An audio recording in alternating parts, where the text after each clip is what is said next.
Ajo, it's new moon and welcome to Moon Days with yours truly. I do apologize. I skipped out on last week, but with all due respect, I do have a day job and sometimes I be tired. The moon be tired. Even the moon sometimes gives herself a rest, right? And gives us a new moon where the sky is completely dark. So I consider that as me taking some time out. But yeah, a little bit that's been going on with me. I ended up not doing the women's wellness, but I did realize that kids are a little bit more of my jam. So I ended up doing a workshop with kids last week with a dear friend of mine with Dramatic Empowerment, Miss Avery Cash. Shout out to her and her students. We ended up painting this beautiful thing here. I know it's backwards, but it says I am vibrant. Basically, we did our own little silhouettes and put our little head wrap and our little colors. I'll give you guys a better view of what I have here. But yeah, this is the original, the I am. And just using the red, the orange, and the yellow in regards to embodying what it means to be powerful, confident, creative, and unique, and owning that. So our youth in this day and age, my heart goes out to all of our youth who are, living in these interesting times and still learning to stay true to themselves and finding their self-worth. So shout out, and much love. With that being said, we did have, a full moon that just passed in Libra. So from what I did as far as my research, I figured I'm going to do more moon-ology with you all versus just doing all this horoscope stuff. But we'll learn more about horoscopes too. But like I said, we just had a full moon pass this past March on the 28th. That was a full moon in Libra. We talked about Aries, being Aries season, how it's a little bit more of a good opportunity to move forward, be in yourself, be in your confidence, be in your energy. But that full moon being in Libra is more so about partnerships. So it's the actual polar opposite of Aries. Aries is all about self, whereas Libra is about partnerships, balance, diplomacy, harmony, beautification, things of that nature. I like to think of like quartz, the scales, when I think of Libra. So with that being in a full moon, that was a real time to really balance, figure out what's sticking and what's not. A good time to just release anything that's not harmonized or beautiful or just not in the flow or vibe or energy that we want. That was a good time to release it and make room for things that are more balancing, more harmonious, and things that have, a better aesthetic appeal. Some people may have gotten makeovers, done things with their hair, new furniture, revamped the house. And that Aries energy is really good to drive those type of things forward, especially if you're trying to let go of doing some spring cleaning. But yeah, out with the old and in with this new, fresh, bold Aries energy. When I talked about the Aries, we talked about it dealing more so with ego and self. Oh, also backtrack, talk about Libra. Like I said, we have the scales. It also rules the lower back, your butt, and your kidneys. So that's also one thing people might have noticed, or if this pertains to you, take it. If not, discard it. But yeah, a lot going on. Now we're moving into what we call a new moon. So that new moon is actually going to be in Aries, which the sign we're already in. And as we were talking about earlier, it's about self, about ego, it's about drive, self-oriented, assertive. It also rules the face, so in the head. So anything you see the person, the thing I think that comes, first thing that comes to mind, blah, is when I see someone's head. The first thing we see is how someone looks, right? Also be careful of headaches, since Aries does rule the head. Migraine sufferers, things of that nature, might want to be careful around this time. But yeah, for the most part, Aries and new moon, this is a very auspicious time to do a lot of great things and to truly shine. This is a good time for new ventures, especially since we just left Libra. Full moon, releasing what no longer serves us so that we can make room for things that are going to allow us to shine. And we can move forward with enthusiasm, or on the flip side, if you're not prepared, it could bring about some abrupt changes, because Aries is all about the bam, bam, bam. Go-getters. I would say Aries people in general are like my go-getters.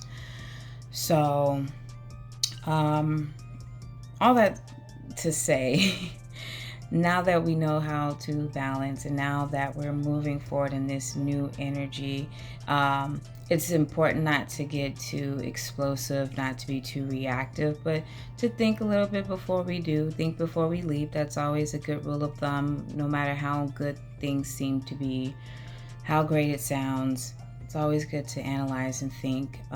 Aries are very good for problem solving. So if any of this resonates with you, definitely hit that like button and stay tuned for more videos like this.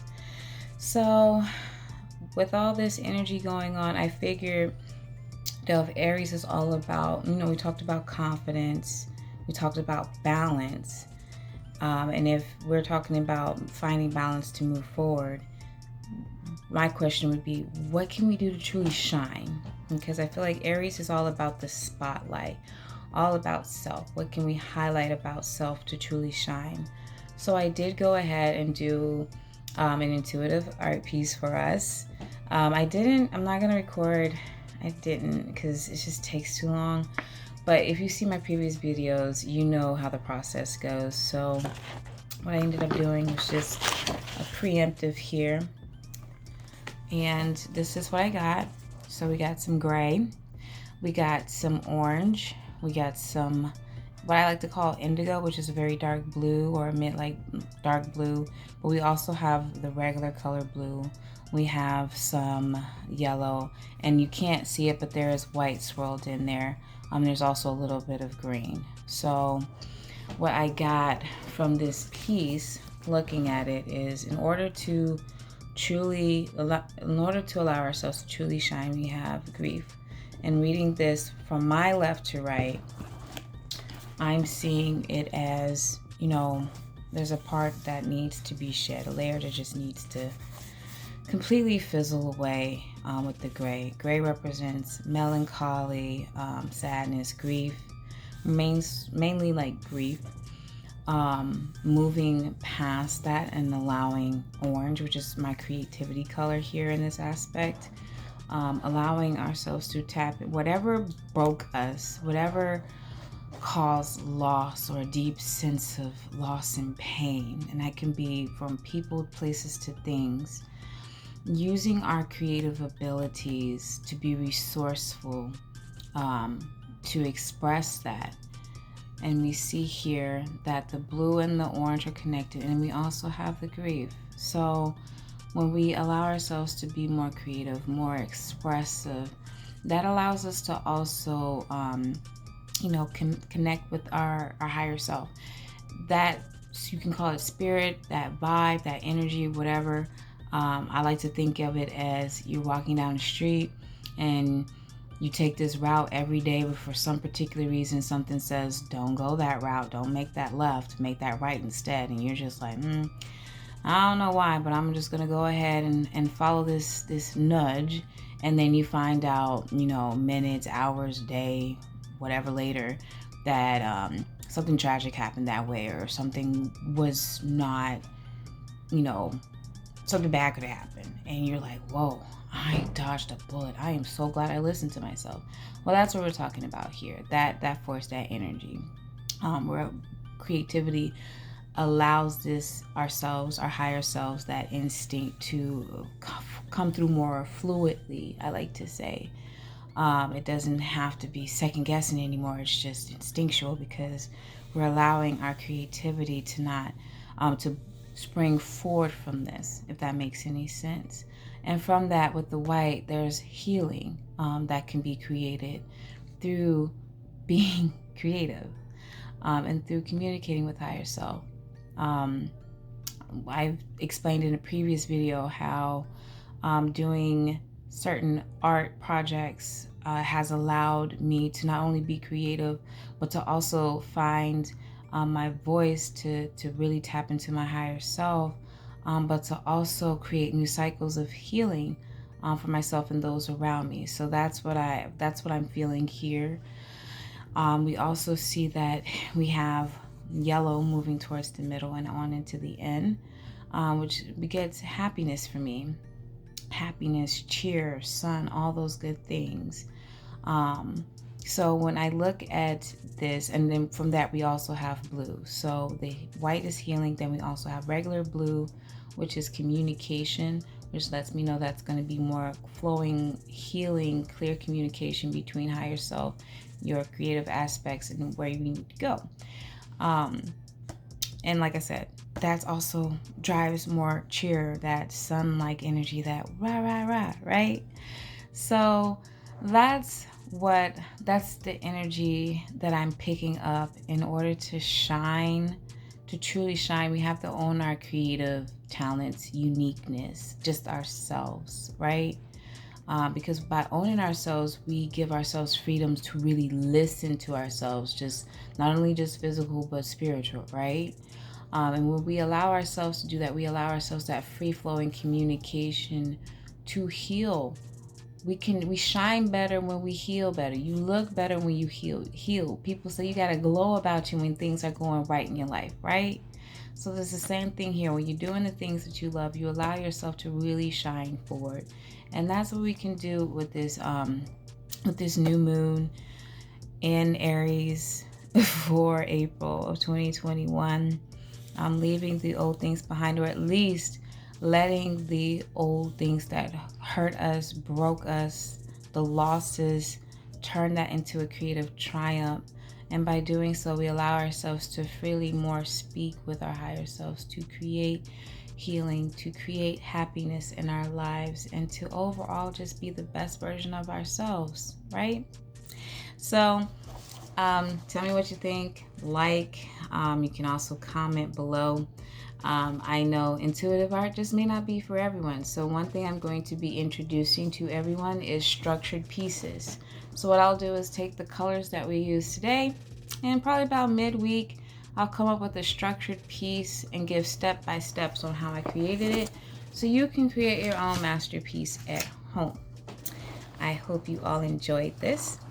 To close this out, I hope you all enjoyed this intuitive art reading. I'm going to close us out with for my oracle reading from my favorite deck. You know I love my starseed, but I'm going to introduce some new decks in the future, so if you get a little bored, don't worry, I got you.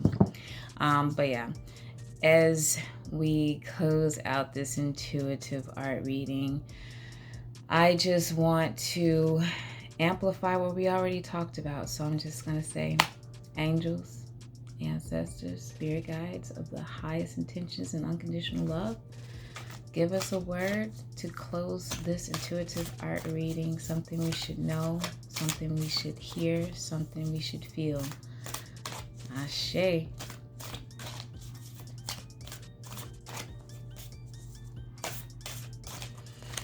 Alrighty, and y'all know how I like to do a little bit of a flat.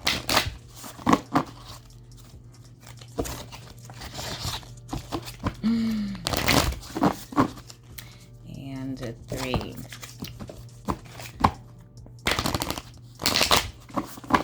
Thank you so much. And let's see what we have here.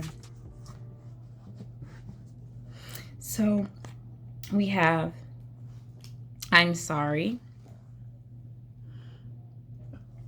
And it says defenselessness, writing past wrongs, uprooting. Ooh, that's interesting. Because we did talk a little bit earlier today about, moving past the grief. So I'm going to read off the actual meaning here of what that is. So bear with me just a moment. Bear with me. I don't know why I can't find this card for some reason. Y'all can skip through while I find it though. Oh, because I'm reading from the wrong book, y'all.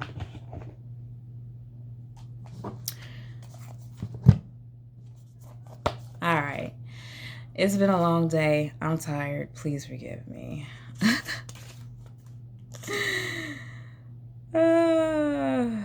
Okay, here we go. Alright, so it says we're living in divisive times. When we're hurt and triggered, we tend to see things as a personal attack rather than an opportunity for healing. If we're to find true peace and unity, we need to drop our defenses and see things outside of right and wrong. As souls, we intrinsically remember unity and yearn for it here on earth. Perhaps this is why it feels so painful when we experience the opposite. But it's crucial to remember that we can't simply bypass reality and pretend that unity, love, and forgiveness are here. This is one of the greatest challenges for starseedz. To bring about unity, we must first acknowledge the ways in which both we and the world have been divisive, personally, ancestrally, and collectively.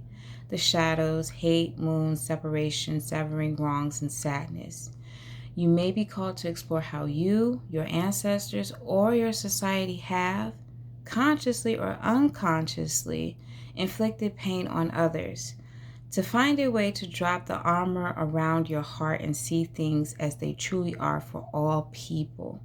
To be part of the healing rather than the perpetuation of inherited conflict or oppression. This isn't about blame. It's about unwinding the pattern that got us here. You may be called to devote your times to causes you believe in or do healing work on your ancestral line. So the question here, and I think that's a really good thing, how can we be more, in order to shine, we can be more forgiving, be more open of ourselves, right? I really love this card reading, and it may not seem like it goes with this intuitive art, but I'm going to show you something, the vision that I got to my mind when I heard this. Poison into beauty. Taking the past and making it into something more beautiful and more profound that is going to be beneficial for everyone around. I digressed a little bit, but I'm going to get back here.